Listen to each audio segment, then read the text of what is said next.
I've never read any of your stuff until today. Having done so, I can't decide whether you are a genius of Andy Kaufman-esque comedy designed as a long-running, self-indulgent gag at the expense of everyone else, or if he's just some lonely bloke expressing himself in poorly written sexual wish fulfillment subporn. Neither is the case. I present quality imaginative fiction. You forgot to add that Adam Rickitt, the proposed actor to play your Doctor Who companion Ben Chatham, is a talentless little git who thankfully hasn't graced our screens in years because of his jaw-dropping lack of acting ability, and who only ever got on telly in a crappy soap opera, where he would presumably appeal to the key demographics of teenage girls and raging homosexuals. Adam is more than just an actor, he also had a successful pop career. I Breathe Again was a major hit and the video was outstanding. No. It's a completely generic pop video consisting of a naked Adam Rickitt in a glass booth, which was superbly presented. There's no point to it, it's just him more or less naked in a tube. I miss the good old times when music videos actually had a point and a story to tell. I think that the video is saying that we are all imprisoned by society, symbolized by the tank, but it is possible to break free. Since when did one hit equate to a pop career? The video was crap, the singing was crap, he looked crap, sounded crap, and his career generally has been crap. Not the case at all. Some points. 1. Adam had 3 major hits and a successful album, Good Times. 2. Adam is a fine actor who has landed several major soap opera roles. 3. Adam has been the cover star of Attitude magazine 3 times. 4. Adam is a physically beautiful blonde. If Adam Rickitt was any good as a singer or actor, there'd be record labels and TV producers falling over themselves to secure his services. There aren't.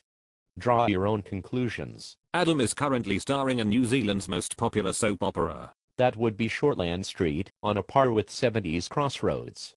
It's naff, out of date, employs terrible actors, and can't sell itself around the world. ITV screened it about 15 years ago, and they dropped it like a hot brick. And if Adam Rickitt was so damn good, then why can't he get employment in the UK? Because he's crap. I must confess to not really remembering Shortland Street, however a recent interview with Adam stated that it gets really high ratings. Adam can get employment in the UK, he was in Coronation Street for many years. So are a lot of people of middling to poor acting ability and talent. Adam is a fine actor. He was always my first choice for Ben. He's been about for a good few years now and still has yet to appear in anything significant outside of Coronation Street, in which he was rubbish. He was great in the Todd Nick storyline. Adam is a fine actor. He was always my first choice for Ben. Did you have any other choices if he wasn't available? No, I didn't. It is very worrying for me that Adam may soon be a tad too old to play Ben. I've no idea who I would cast as a replacement. Roland from Granger Hill? An old tramp from Waterloo Bridge, Peter Andre? A steaming pile of dog poo? This is very silly. Ben is blonde and beautiful, and will remain a Doctor Who companion for a long time. Thankfully not in reality. Ben is a Doctor Who companion in my stories, just not in the TV series yet. Or Big Finish, or the official books, or the annuals, or any other official merchandise, of course. Ben Chatham has not appeared in these things yet, however this does not diminish his status as a popular Doctor Who companion. Look at what has happened. Ben started out as just a second companion for the Doctor alongside Rose. Since then it has widened to him having his own spin-off stories and team. Katie Ryan, Kyle Scott, Ansel Mashford, Craig Chatham and Isabel have all been introduced.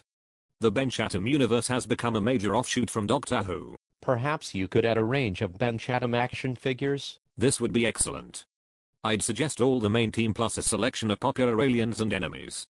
The first batch could be Ben Chatham, Katie Ryan, Kyle Scott, Ansel Mashford, Craig Chatham, Isabel, the Zranti Beast, Henry VIII, Hodgson, from Face of Death. You'll have to buy a lot of spuns to make all those figures. They would be proper plastic action figures, or alternatively they could be on card in the style of the 1970s Weetabix stand-up Doctor Who figures. I've been a member of this forum for the last 3 years. Read the old forum for at least 3 years. Been a Doctor Who fan for the last 29 years and a DWM reader for nearly as long. Never heard of Ben Chatham until this week.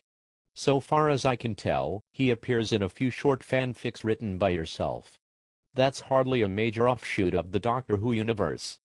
Have to be honest, Ben Chatham doesn't come across as being particularly likable either. I have tried to make Ben very likable. He is human. I.e. not perfect.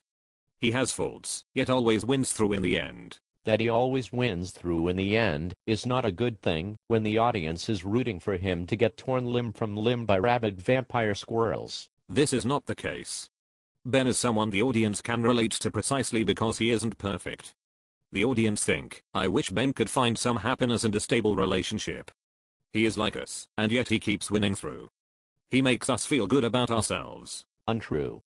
The audience think I wish a piano would fall out of the sky crushing Ben to death. This is just willful negativity. I suspect most Ben Chatham readers identify with aspects of his character.